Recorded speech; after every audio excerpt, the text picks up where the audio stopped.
এই সংসারে সবাই বলেন আমি অর্জুনের মতো হয়ে উঠতে চাই। সবাই চায় যে তারাও যেন অর্জুনের মতো গান্ডীব লাভ করে।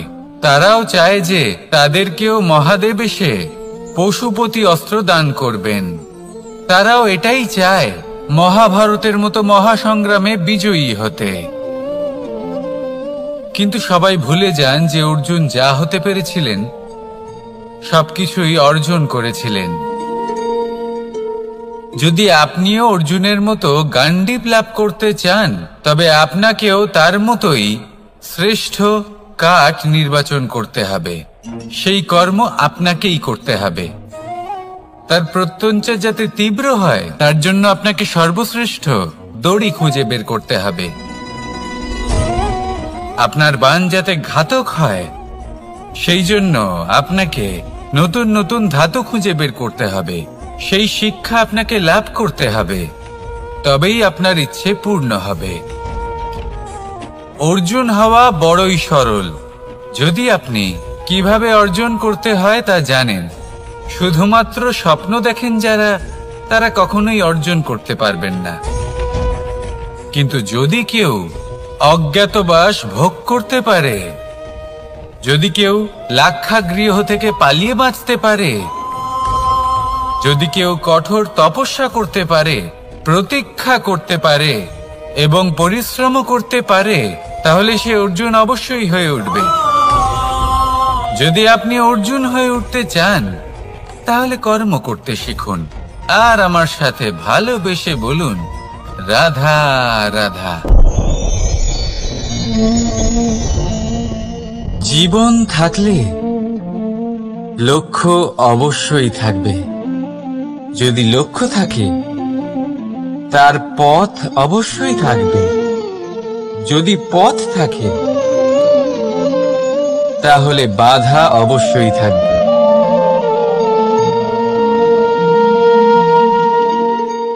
আর এর উপরেই নির্ভর করে যে আমরা জীবনে সফল হব না অসফল, পুরস্কারের ভাগীদার হব নাকি তিরস্কারের। মনে করুন আপনাকে একটা কাজ করতে হবে, আপনাকে পর্বত আরোহণ করতে হবে, আর সেই পথের ঢাল আপনাকে একাধিকবার ফেলে দেবে। পাথর আপনাকে একাধিকবার আহত করবে। এই অবস্থায় কি করবে? সাধারণ মানুষ বেছে নেয় প্রতিশোধ। সেই পর্বতকে নষ্ট করে দেওয়ার চিন্তা ভাবনা করে, তার ভিতকে নড়িয়ে দেওয়ার কথা ভাবে সেই মানুষ। কিন্তু পর্বতকে তো কেউ নষ্ট করতে পারে না। তাই অসফল হওয়ার সাথে সাথে কুখ্যাতিরও ভাগীদার হয়ে যায় সে। দ্বিতীয় পথ হল পরিবর্তন। যদি আপনি সেই পর্বত ভাঙার পরিবর্তে তাতে সোপান তৈরি করেন তাহলে আপনিও সেই পর্বতে উঠতে পারবেন, অন্য কেউও তাতে উঠতে পারবে, আগামী প্রজন্মও তাতে উঠতে পারবে।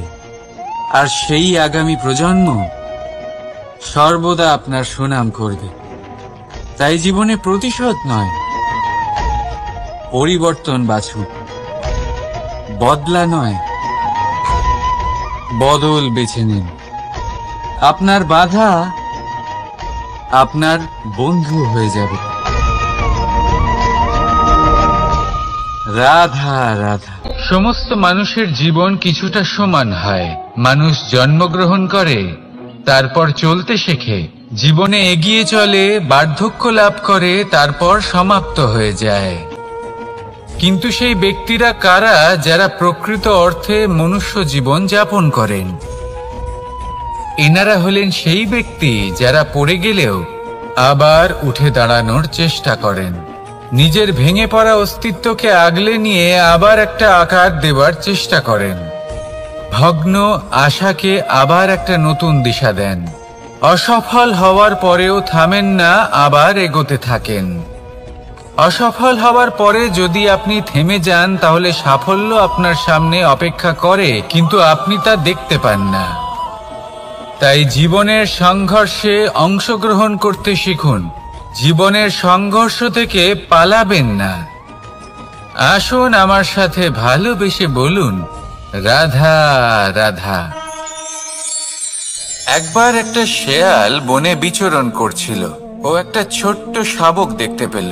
ও ভাবল, আজ একেই আমি খাবার হিসেবে গ্রহণ করব। আশেপাশে দেখলো কেউ দেখছে না তো, কেউ ছিল না।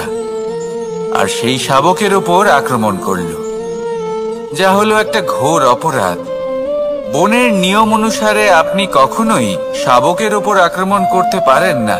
তারপর এই খবরটা যখন রাজা সিংহ জানতে পারলেন, সভার আয়োজন করলেন। কিন্তু সেখানে শেয়াল বলল, আমি তো এরকম কিছু করিনি। কিন্তু যদি আপনি এরকম বলেন, কোনো প্রমাণ দিন, এর কোনো সাক্ষী আছে? তখন রাজা সিংহ পেঁচাকে ডেকে পাঠালেন, যে সেই মুহূর্তে বৃক্ষের শাখার ওপর বসেছিল। সে সব কিছু দেখেছিল। পেঁচা সব সত্যি কথা বলল, আর শেয়ালকে মৃত্যুদণ্ড দেয়া হলো। এবার এই কাহিনী আমি আপনাকে কেন শোনালাম? কারণ মানুষও কখনো কখনো এরকম কর্ম করেন যা শিয়াল করেছে। এটা ভাবেন কেউ দেখছে না, যখন আমি অনুচিত কর্ম করতেই পারি। কিন্তু না, আপনি যাই করুন না কেন, কেউ না কেউ অবশ্যই তা দেখছে। কোনো ব্যক্তি না হলেও কোনো প্রাণী, না হলে কোনো যক্ষ বা দেব বা প্রেত। যদি এনারা কেউ না দেখেন, তাহলে ধরিত্রী মাতা দেখেন, যেখানে দাঁড়িয়ে আপনি সেই কর্ম করছেন, তাই না? তাই একটা কথা সবসময় মনে রাখবেন, কে দেখছেন কে দেখছেন না সেই বিষয়ে ভাবা ছেড়ে দিন। এটা খুব সহজ কথা।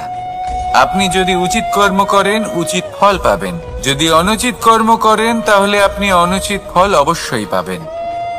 সেই জন্য উচিত পথে চলতে থাকুন, উচিত কর্ম করতে থাকুন, আর আমার সাথে ভালোবেসে বলুন, রাধা রাধা। পুষ্পের সুবাস আমার খুব ভালো লাগে। অত্যন্ত সুন্দর হয় এই পুষ্প। এইভাবে চারিদিকে পুষ্প দেখে মন আনন্দিত হয়ে ওঠে।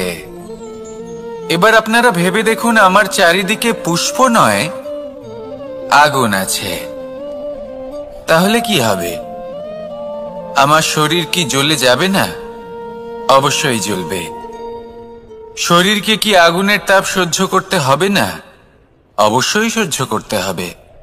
এটাই হলো প্রকৃতির নিয়ম। এই নিয়ম কিন্তু আমরা সবাই জানি। কিন্তু আমাদের মধ্যে বেশিরভাগ মানুষ এই বিভ্রান্তি নিয়ে বাঁচি যে এই যে প্রকৃতির নিয়ম, তা আমার ওপর প্রযোজ্য নয়। তা কিন্তু নয়। আমাদের চতুর্দিকে এই যে নিসর্গ রয়েছে, আমরা তার কতটা ক্ষতি করি সেটা একবার ভেবে দেখুন। আমরা বনাঞ্চল জ্বালিয়ে দিই, বায়ু দূষিত করি, জল দূষিত করি, প্রাণীদের হত্যা আমরা করি। কেন? এই নিসর্গ আমরা নষ্ট করি, যদিও আমরা জানি যে আমরাও হলাম এই নিসর্গেরই অংশ। এবার দেখুন, শরীরের কোনো অংশে যদি আগুন ধরান, আস্তে আস্তে সমস্ত শরীরও জ্বলে যাবে। সেইভাবেই নিসর্গ যদি নষ্ট হয়ে যায়, তাহলে মনুষ্য জাতিও নষ্ট হয়ে যাবে। তাই এই যে নিসর্গ আপনি দেখছেন, এই পুষ্প, এই বৃক্ষ, বায়ু, জল, এদের সকলকে রক্ষা করুন, নষ্ট নয়। মনে রাখবেন, যদি নিসর্গ থাকে, মানুষ থাকবে। যদি নিসর্গ থাকে, তাহলেই জীবন থাকবে। আসুন আমার সাথে ভালোবেসে বলুন, রাধা রাধা। এই সংসারের সব থেকে বড় সুখ কি? কেউ বলবেন নিজের লক্ষ্য প্রাপ্ত করা, কেউ বলবেন ধন উপার্জন করা, কেউ বলবেন নিদ্রাই সব থেকে বড় সুখ, কেউ বলবেন রাজ্য লাভ করা, আবার কেউ বলবেন মাতার হাত থেকে খাবার খাওয়া, আদি ইত্যাদি। কিন্তু যদি সত্যি কথা বলি, এই সংসারের সব থেকে বড় সুখ হলো সেবা করা, কখনো কাউকে সেবা করে দেখুন। এই সেবা দ্বারা অন্য কোনো মানুষের আশীর্বাদ লাভ করাতেই সুখ রয়েছে। আপনার সেবা ভাব দ্বারা যখন কোনো মানুষ নিজের অন্তরাত্মা থেকে আপনাকে আশীর্বাদ করে, তার থেকে বড় সুখ আর কিছুই নেই। কারণ প্রত্যেক মানুষের মধ্যে ঈশ্বর বাস করেন। নরের সেবাই হলো নারায়ণের সেবা। নিষ্কাম সেবা করাই হলো সব থেকে বড় সুখ। তাই নিজের অন্তরে সেবার এই ভাব জাগ্রত করুন। যে সুখের কথা আমি বলছি, সেই সুখ অনুভব করেই দেখুন। এই মন সুপ্রসন্ন হয়ে বলবে, রাধা রাধা। আপনি কখনো কোনো বাজকে নিজের বাসা বানাতে দেখেছেন? এই বাজ যখনই কোনো বাসা বানায়, তখন উঁচু গাছের ডালে বা কোনো পর্বতের শিখরে বাসা বানায়, অনেক উচ্চতায়। আর সেখানে তার সন্তানও জন্মগ্রহণ করে। যখন এই সন্তানেরা জন্মায়, তখন এই বাজ খুবই ভালোবেসে এবং খুব সাবধানে এদের পালন পোষণ করে। নিজের ঠোঁট দিয়ে তাদের ঠোঁটে খাবার পরিবেশন করে। কিন্তু যেই সেই সন্তানেরা হৃষ্টপুষ্ট হয়ে যায় এবং সেই কথা বাজ নিজে বুঝতে পেরে যায়, সেই বাজ নিজেই সেই বাসা ছিন্ন ভিন্ন করে দেয়। সেই সন্তান যাদের সবেমাত্র ডানা গজিয়েছে, কিভাবে উড়তে হয় তারা জানে না, সেই সন্তানগুলিকে উচ্চতা থেকে ঠেলে দেয়। সেই সন্তান প্রথমে ভয়ভীত হয়ে যায়। তারা সামনে মৃত্যুকে দেখতে পেয়ে ভয়ের কারণে তাদের ডানা ঝাপটাতে থাকে। আর সেই প্রক্রিয়াতেই সেই সন্তানগুলি উড়তে শুরু করে দেয়। এবার এই ঘটনায় আমরা কি শিক্ষা পেতে পারি? এটাই, যদি আপনি মাতা পিতা হন, তাহলে নিজের সন্তানকে অবশ্যই স্নেহ করুন, কিন্তু তাদেরকে নিজের আঁচলের তলায় বেঁধে রাখবেন না। যদি আপনি চান আপনার সন্তান জীবনে উন্নতি করুক, তাহলে নিজের মুঠো থেকে তাদের স্বতন্ত্র করে দিন। এই সংসারে সংঘর্ষ করতে দিন। সেই সন্তান নিজেই বুঝতে পারবে যে জন্মের সময় পাওয়া ডানা কি করে ব্যবহার করতে হয়। আর আপনার চোখের সামনে আপনার সন্তান এই আকাশে উড়তে থাকবে। তাহলে আসুন আমার সাথে ভালোবেসে বলুন, রাধা রাধা। সংসারে সবচেয়ে পবিত্র মানা হয় গঙ্গা জলকে। কখনো ভেবে দেখেছেন কেন? কারণ গঙ্গা জলের আবির্ভাব অত্যন্ত শুদ্ধ হয়, তার জন্ম শুদ্ধ হয়, যেখান থেকে তার শুরু সেটাই শুদ্ধ হয়। আর শুরুটা শুদ্ধ হওয়া অত্যন্ত আবশ্যক। আমাদের জীবনে সবই শুরু হয় আমাদের ভাবনা থেকে। নিজের ভাবনাকে শুদ্ধ রাখুন, কারণ এই ভাবনা থেকেই আবির্ভাব হয় শব্দের। আপনার শব্দ শুদ্ধ রাখুন, কারণ এই শব্দ দ্বারাই আপনার কাজ সম্পন্ন হয়। আপনার কাজ শুদ্ধ রাখুন, কারণ এই কাজ দ্বারাই তৈরি হবে আপনার স্বভাব। স্বভাব থেকেই তৈরি হয় আপনার অভ্যাস, আর অভ্যাস থেকে তৈরি হয় আপনার চরিত্র। আর এই চরিত্র সংসারের সমক্ষে এক আদর্শ হয়ে ওঠে। তাই ভাবনা থেকে আদর্শের এই যাত্রা শুভ তখনই হয়ে ওঠে যখন আপনার ভাবনা শুদ্ধ হয়। এই সংসারে, এই জীবনে নিজের ভাবনা শুভ রাখলে, শুদ্ধ করলে আপনার মন সুপ্রসন্ন হয়ে বলবে, রাধা রাধা। মানুষ জন্মগ্রহণ করে, তার সাথে ভয়েরও জন্ম হয়। ছোটবেলা থেকেই আমাদের মনে কোনো না কোনো প্রকারের ভয় থেকেই যায়। কেউ এই বিষয়ে ভয় পায় যে তার কোনো বস্তু তার থেকে দূরে চলে যাবে। কেউ এই বিষয়ে ভয় পায় যে আমি নিজেকে হারিয়ে ফেলব। কেউ এই ভেবে ভয় পায় যে আমার প্রিয়জনেরা তারা যেন আমার থেকে দূরে না চলে যায়। কেউ এই ভেবে ভয় পায় যে আমরা যেন পথ না হারিয়ে ফেলি, আদি ইত্যাদি। কিন্তু সত্যি কথা বলতে ভেবে দেখুন, এই ভয় বাস্তবে কি? শুধুই একটা মনস্থিতি, আর কিছুই নয়। যা কিছু আপনি জীবনে পেয়েছেন তা একদিন আপনাকে হারাতে হবে। এই জীবন হলো আপনারই, কিন্তু তাও একদিন সমাপ্ত হবে। তাই ভয় পেয়ে কি লাভ? এই ভয় শুধু আপনাকে জীবন যাপন করা থেকে বাধা দিচ্ছে, আর কিচ্ছু নয়। পথ হারিয়ে ফেললেই বুঝতে পারবেন যে নতুন পথ কিভাবে বানাতে হয়। কিছু মানুষকে জীবন থেকে হারালে তবেই আপনি বুঝবেন যে আপনার আপনজনকে। এই ভয়ের কারণে ভীত হয়ে থাকবেন না। এই তারা নক্ষত্র অন্ধকারের অভাবে গুরুত্ব হারায়। শিবকেও মহাদেব হবার জন্য বিষপান করতে হয়েছিল। প্রত্যেক পরিস্থিতি, প্রত্যেক সাফল্য আপনার পরীক্ষা নেবে। তাতে উত্তীর্ণ হওয়া হলো আপনার কর্ম। যখনই আপনি ভয় পাবেন বা সংকটের সম্মুখীন হবেন, তখন সাহসের সাথে তার সম্মুখীন হন। মনে রাখবেন, যে সম্মুখীন হতে জানে সাফল্য তার সাথে সবসময় থাকে। আসুন আর আমার সাথে ভালোবেসে বলুন, রাধা রাধা। আমাদের হাতটা দেখুন।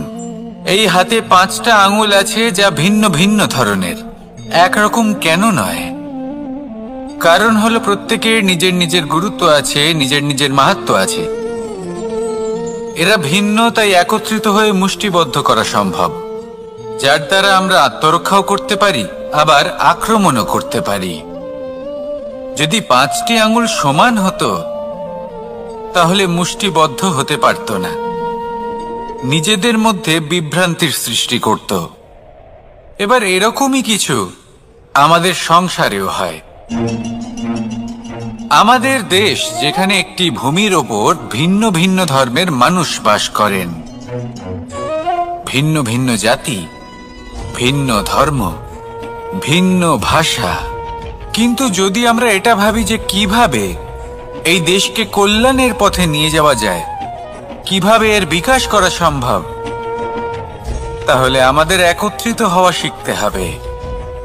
যেইভাবে 5টা আঙুল একত্রিত হয়, মুষ্টিবদ্ধ হয়, সেইভাবেই আপনার যে ভাষাই হোক, যে ধর্মই হোক, যে জাতি হোক না কেন, ঠিক আছে, আবশ্যক হলো আপনার নিজের কর্মভূমির সাথে, আপনার ধরিত্রীর সাথে যুক্ত থাকা, সাথে থাকা।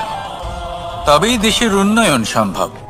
তবেই এই দেশ স্বতন্ত্র থাকবে, সফল হবে, আর এই মন প্রসন্ন হয়ে বলবে, রাধা রাধা। মাকড়সারা ভীষণ পরিশ্রম করে এটা তৈরি করে। নিজের শরীরের রস দিয়ে এই জাল বনে। আপনি কি এটার উদ্দেশ্য জানেন? আসলে মাকড়সা এই জালে ছোট কীটপতঙ্গ ধরে তাদেরকে খাদ্যরূপে গ্রহণ করে। কিন্তু আপনি কি এই কথা জানেন যে একদিন মাকড়সা নিজেই নিজের জালে জড়িয়ে মৃত্যুবরণ করে থাকে? বলুন, কি করেন আপনি এই জাল দেখতে পেলে? দেখতে পেলেই মুছে ফেলেন এর অস্তিত্ব, তাই না? তেমনি অন্যদিকে পাখির বাসা। পাখিরাও ভীষণ পরিশ্রম করে এটা তৈরি করে।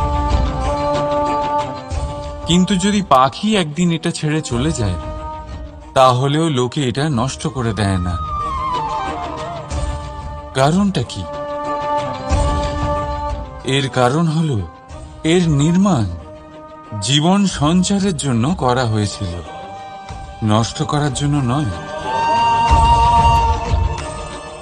তাই মনে রাখবেন, জীবনে আপনার পরিশ্রম যতই বেশি হোক না কেন, যদি আপনার লক্ষ্য শুভ না হয়, তাহলে আপনারও বিনাশ নিশ্চিত। তাই সৃজন করতেই থাকুন আর মুগ্ধ হয়ে বলুন, রাধা রাধা।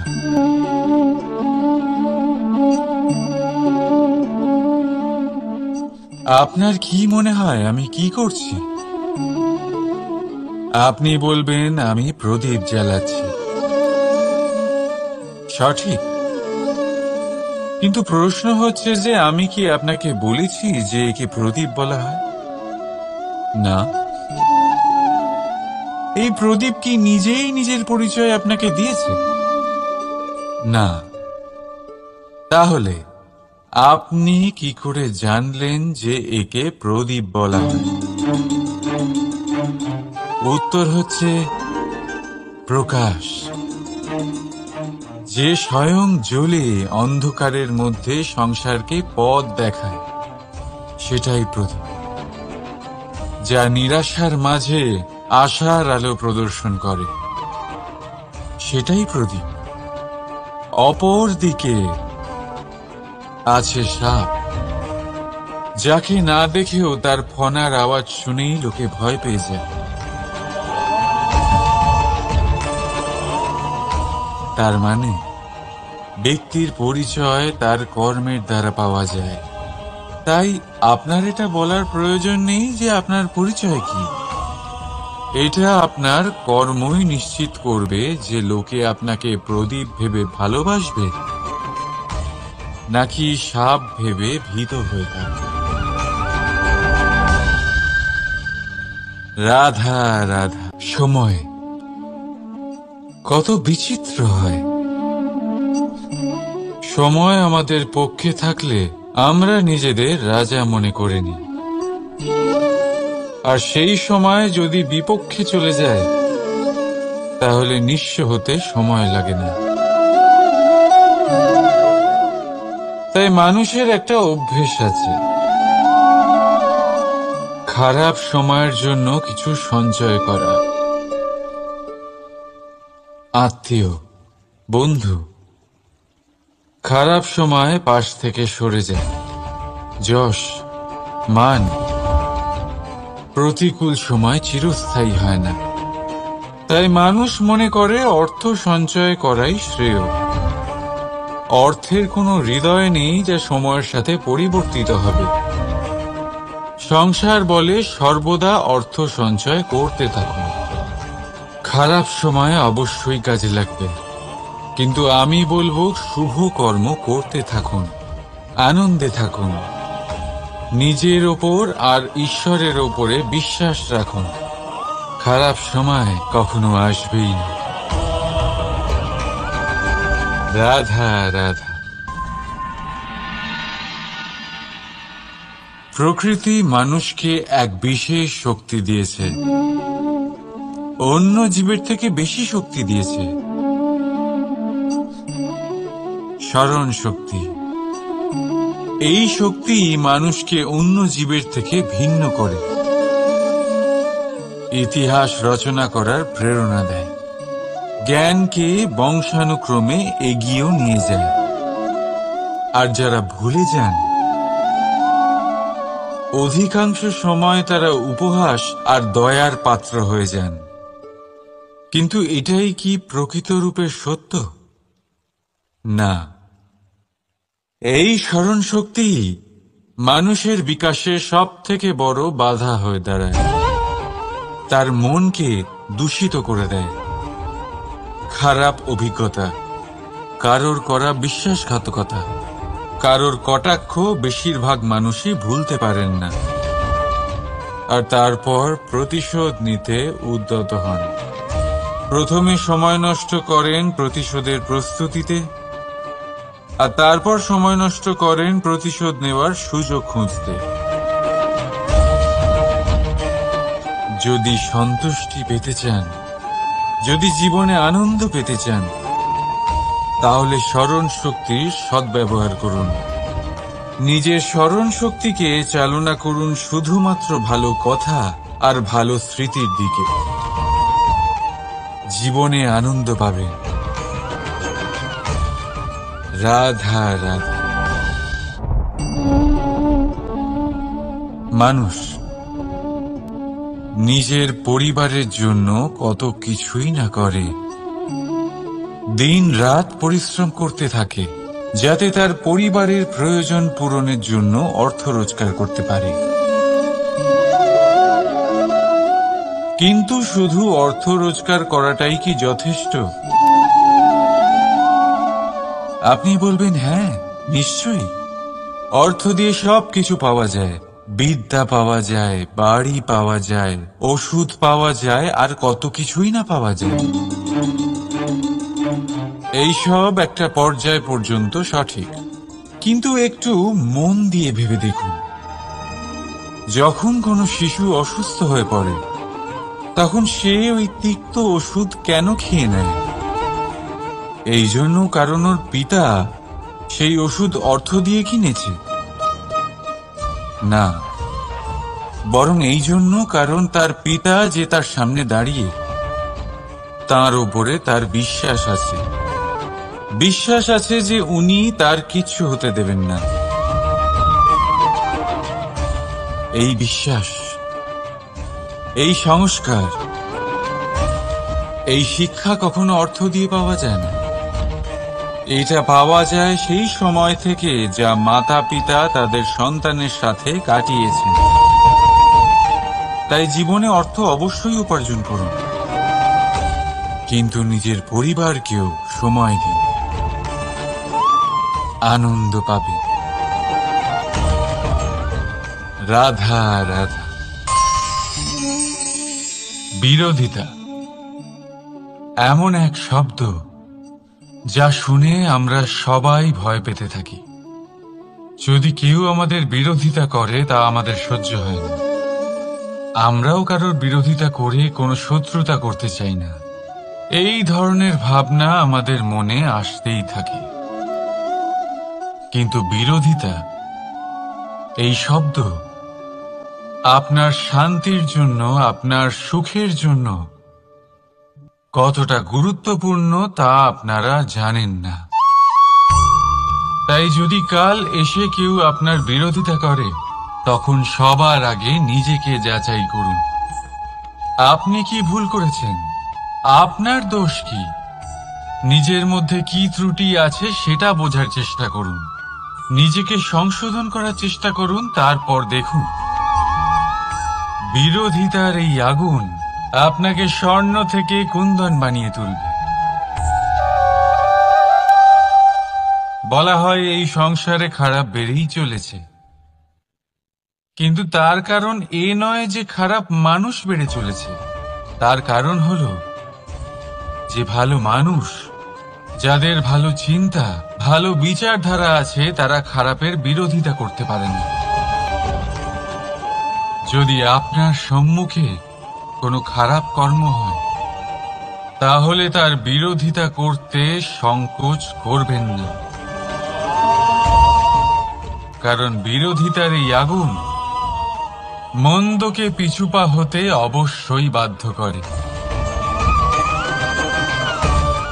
রাধা রাধা। বিশ্বাস,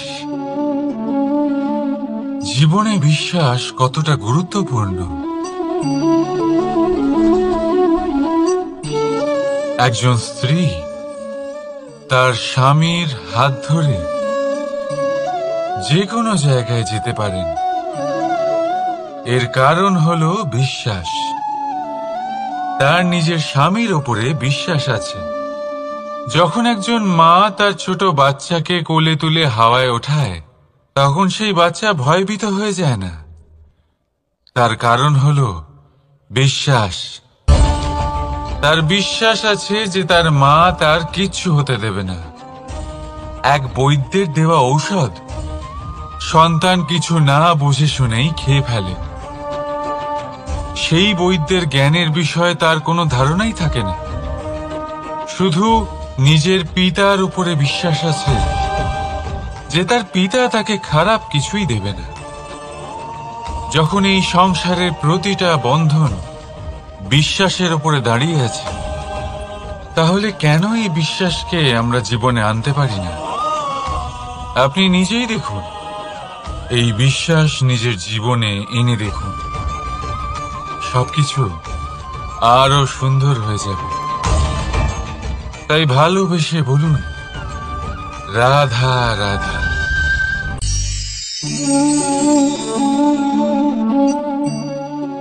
অহংকার, এই শব্দটা সবাই শুনেছেন।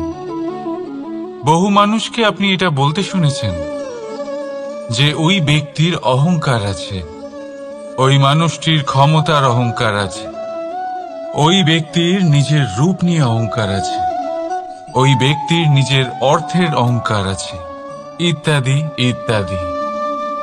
কিন্তু এই অহংকার, এর অস্তিত্ব হয় কি করে? এবারে একবার এই হাতটা দেখুন। যদি এই হাতের 5 আঙ্গুল উঠে দাঁড়ায়, আশীর্বাদ। আর যদি এই হাতের 5টা আঙ্গুল একসাথে মুঠো হয়ে যায়,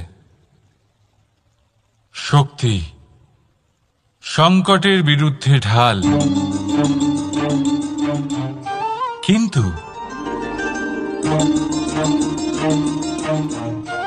এই একটা আঙুল সংকটের কারণ হয়ে দাঁড়াতে পারে। এই একটা আঙুল শত্রুকে আহ্বান জানায়। এবার অহংকার বলে এই শব্দটাই দেখে নিন। আমাদের থেকে আলাদা হয়ে গেলে হয় অহং। অহং অর্থাৎ ব্যক্তির মনে হয় যে সে আপনদের থেকে, নিজের বন্ধুদের এবং সঙ্গীদের থেকে, নিজের পরিবারের থেকে অনেক উপরে, অনেক শ্রেষ্ঠতর সে। কিন্তু মনে রাখবেন, এই অহংকার কোনো ব্যক্তির অস্তিত্বের বিনাশের প্রথম ধাপ। তাই ঝেড়ে ফেলে দিন এই অহংকারকে, আর বিশ্বাস করুন আমাদের ওপর, কারণ তখনই আপনি শান্তি পাবেন। আর সেই শান্তির সাথে বলে উঠবেন, রাধা রাধা।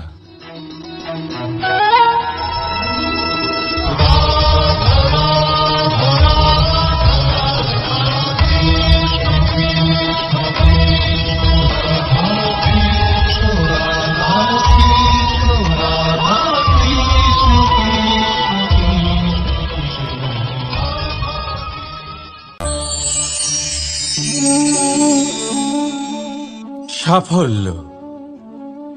যদি আপনাকে জীবনে সাফল্য পেতে হয়, তাহলে আপনি একাধিক মানুষ পাবেন যারা একাধিক উপায় বলবে আপনাকে সাফল্য পাওয়ার। দীর্ঘ সময় ধরে পরিশ্রম, চেষ্টা, নির্ধারণ, নিষ্ঠা এই বিষয়ে ভাষণ দিতে থাকবেন। একাধিক রকমের উদাহরণ আপনার সামনে তুলে ধরবেন। কিন্তু আমার এটা মনে হয়, আমরা কেন সেই বিষয়ে কথা বলি না যা মানুষকে অসফল করে তোলে? শুধু দুটো ব্যাপার অসফল হওয়া নিশ্চিত করে। শুধু 2 ধরনের মানুষ বেশিরভাগ অসফল হন। প্রথম তারা যারা ভাবে অনেক কিছু কিন্তু কিছুই করে না। আর দ্বিতীয় তারা যারা অনেক কিছু করতে থাকে কিন্তু ভাবনা চিন্তা না করে। ভাবনা আর কর্ম, এদের মাঝে সামঞ্জস্য রাখা খুব জরুরি। যদি এটা থাকে, তাহলে জীবনে কখনো অসফল হবেন না। রাধা রাধা। আপনি অনেককে এই কথা নিশ্চয়ই বলতে শুনেছেন, এই ব্যক্তির দৃষ্টিতে দম্ভ আছে, এই ব্যক্তির চোখের ওপর অহংকারের পর্দা পড়ে আছে, ইত্যাদি ইত্যাদি। চলুন আমি আপনাকে একটা প্রশ্ন করছি। আপনি দেখেন কি দিয়ে? দৃষ্টি দিয়ে নাকি দৃষ্টিভঙ্গির সাহায্যে? ভাবুন। চিন্তায় পড়ে গেলেন নিশ্চয়ই। দৃষ্টি যে কোনো বস্তুর বা যে কোনো মানুষের শুধু বাইরের রূপটা দেখায়, যেখানে দৃষ্টিভঙ্গি আপনাকে সোজা আসল পরিচয়ের সাথে সাক্ষাৎ করায়। উদাহরণ হিসেবে চন্দ্র।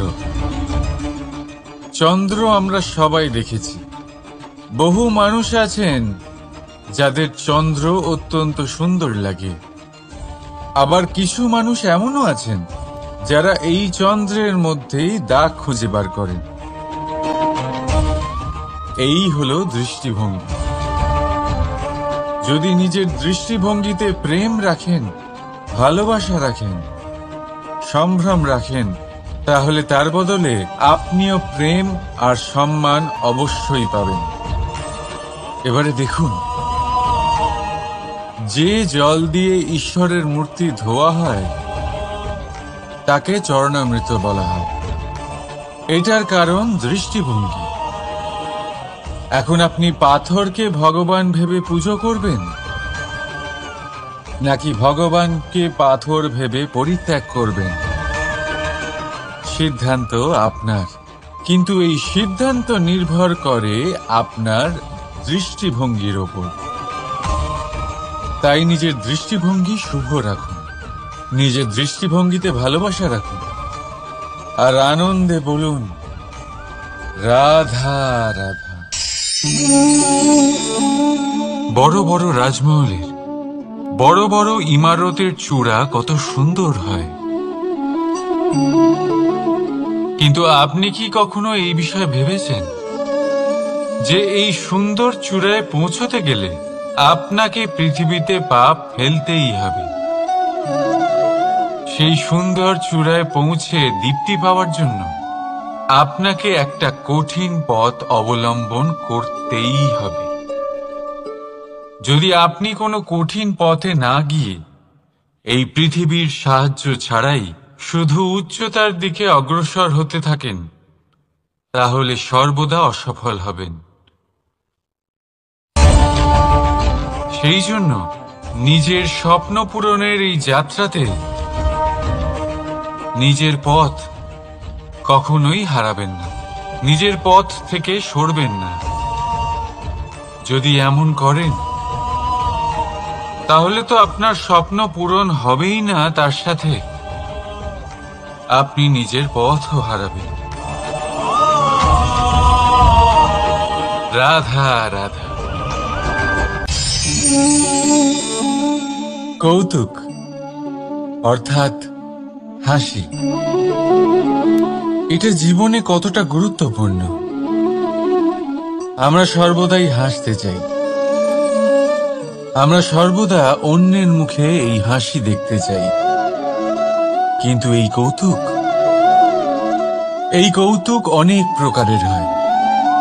আর এই কৌতুকের ভিত্তি কি, সেটাও খুব গুরুত্বপূর্ণ। কৌতুক কেবল তখনই পাবেন যখন তা শুদ্ধ মন থেকে আসবে। কৌতুক তখনই পাবেন যখন তার সামনের জনকেও হাসিয়ে তার কষ্ট হরণ করবে। এবারে যদি কৌতুক হিংসার থেকে বেরোয়, তখন তা কটাক্ষ হয়ে যায়, সামনের মানুষের মনে আঘাত করে। তারপরে সে তৈরি থাকে যে কখন আপনার উপরে আবার প্রহার করতে পারবে। তাই যদি হাস্য কাউকে ছোট করার জন্য হয়, তা হাস্য নয়, উপহাস হয়ে যায়। আর তা সামনের জনকে আনন্দ নয়, শুধু অপমান দেবে। আর অপমানিত ব্যক্তির মন তিক্ত হয়ে থাকে। তাই মনে রাখবেন যে এই কৌতুক যেন কৌতুকই থাকে, তা উপহাস বা কটাক্ষ না হয়ে যায়। রাধা রাধা।